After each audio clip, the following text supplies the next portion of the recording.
What's going on, guys? Bart here with Tully Television. I want to thank all of you for stopping by, liking, commenting, and sharing. The march to 500 subscribers continues. Hope you earn that subscription today.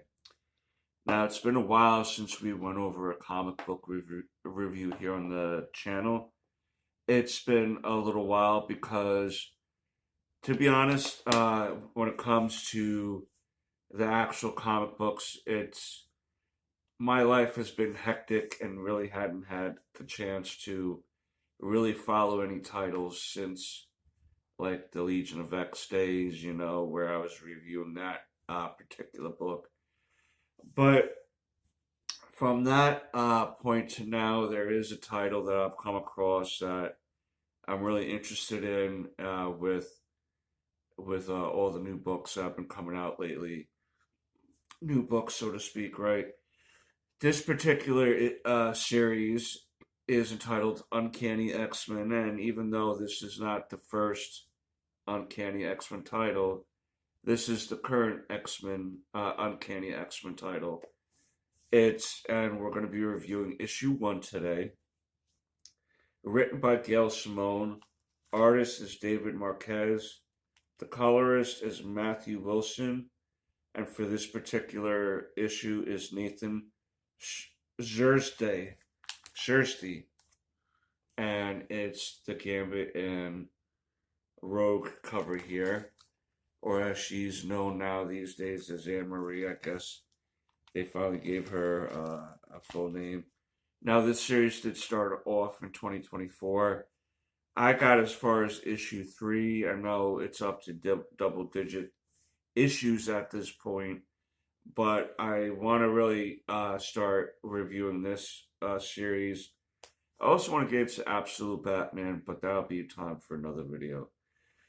Now, in this particular issue, we see a person by the name of Dr. Ellis overtaking the school at Xavier School here. And her goal, basically, is to, and that's not Xavier. I initially thought that was Xavier. That's her assistant, and she has some military people with her.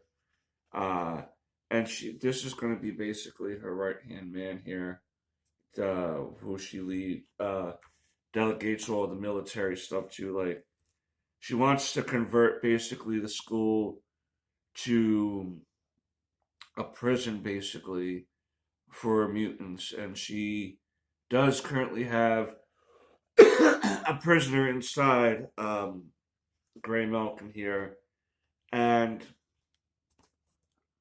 she isn't really liking mutants at all.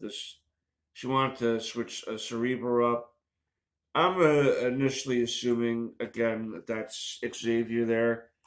In my opinion, that's Xavier, because who would you want as... you got the thing on the head. You're really trying to make sure he's surrounded and everything. Or she. Could be he or she, right? At this point in the story. Even though I'm sure this has been revealed on who it is. But my particular guess is Xavier. Now, this particular Uncanny X-Men series is going to be revolving around Rogue, Gambit, Nightcrawler, Wolverine, and this particular issue is called Red Wave. This is like the opening sequence, so to speak. And I guess this would be technically issue 701. Like, if Uncanny X-Men continued under the Uncanny X-Men banner, this would be issue 701.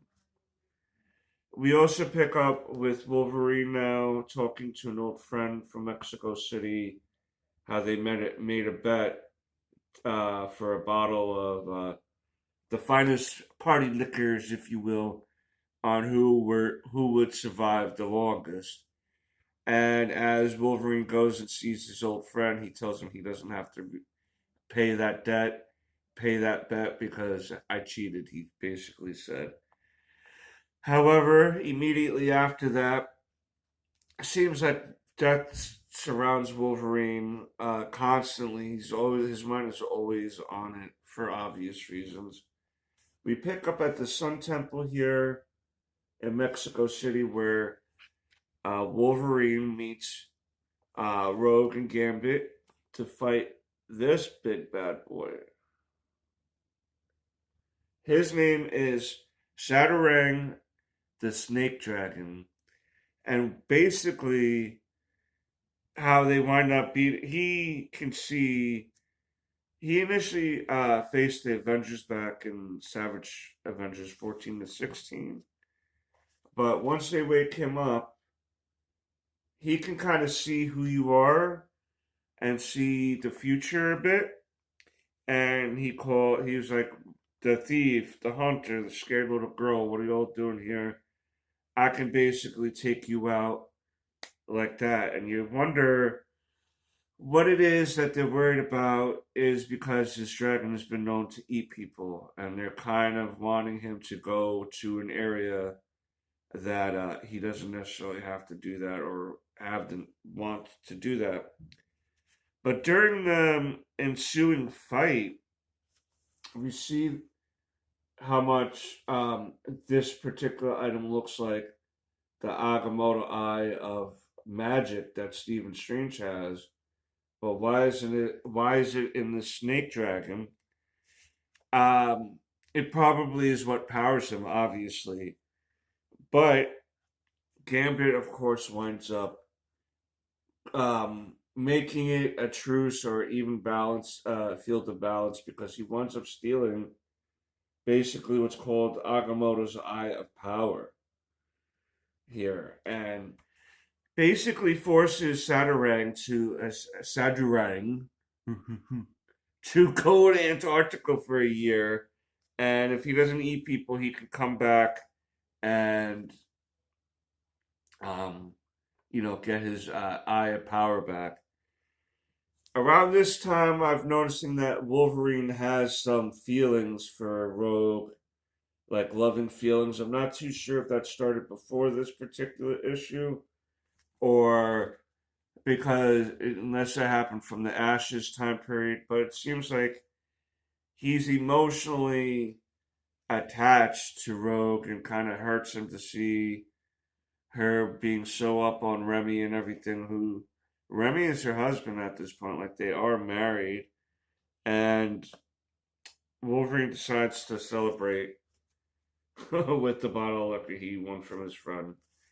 Now, also Rogue got a call from Cyclops to come meet somebody at a hospital that was requesting them, which is kind of sad, but we'll get into that in a minute. Then we wind up getting into Central Oregon for a moment, and it seems like this particular unknown mutant woman, is running from some scary things there in the woods. And she doesn't know who it is, why they're after her. And all we see is from the shadows someone saying, "Come to mommy." Now, I'm sure we will eventually figure out the mystery of this uh, villain, so to speak, because they're not very nice if they're sitting there hunting down nice, innocent mutant people over here. Now we get Nightcrawler, we see Cyclops.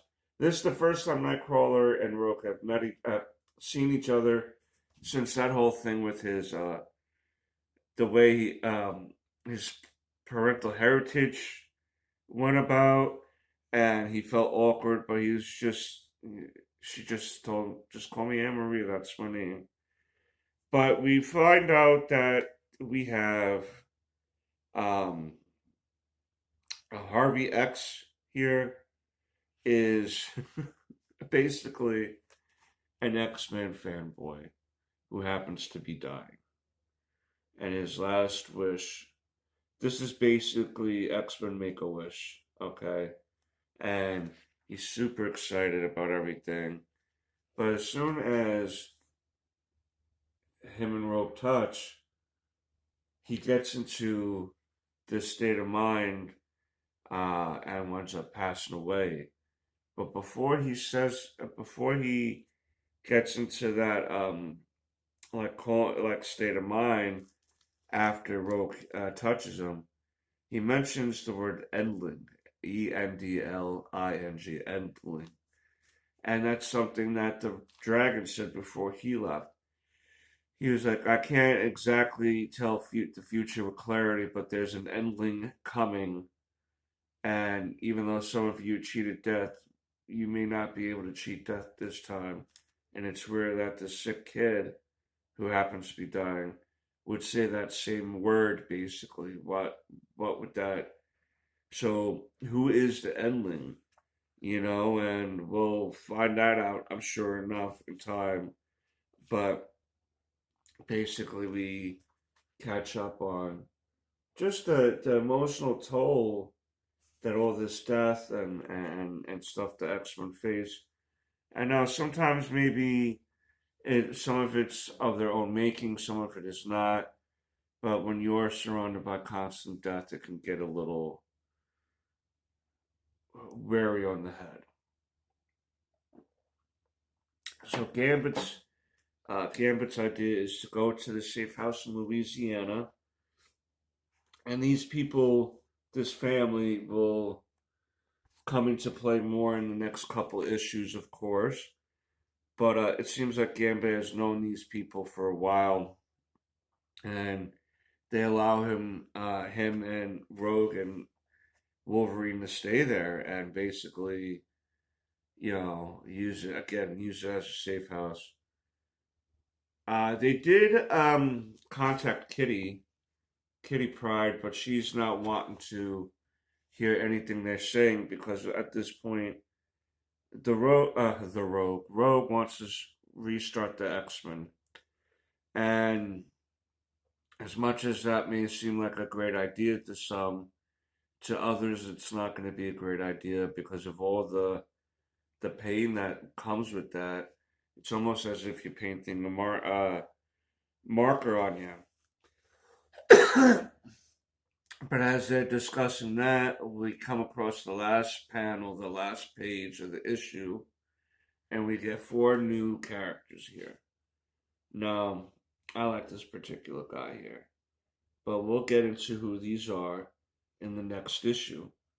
And could it be that one of those are the Edlings? Could it be that Rogue wanting to restart the X-Men? Well, miraculously you got some students that just appeared. Crazy. Now is this all going to connect to the overtaking the Gray Mountain School, the school on Gray Mountain Avenue Street, what have you? The Xavier School of Gifted Youngsters. How's that going to play into this? How's the Agamotto Eye of Power going to play into the whole thing? Who is this mysterious villain hunting mutants in the woods? And were they chasing these four possible mutants? In the woods too. We're gonna find all that out in the upcoming issues. I want to thank all of you though for tuning in and staying tuned. All the help, all the minutes of watch time, thumbs up, everything helps. Only together can we go straight to the moon, baby. But until then, peace.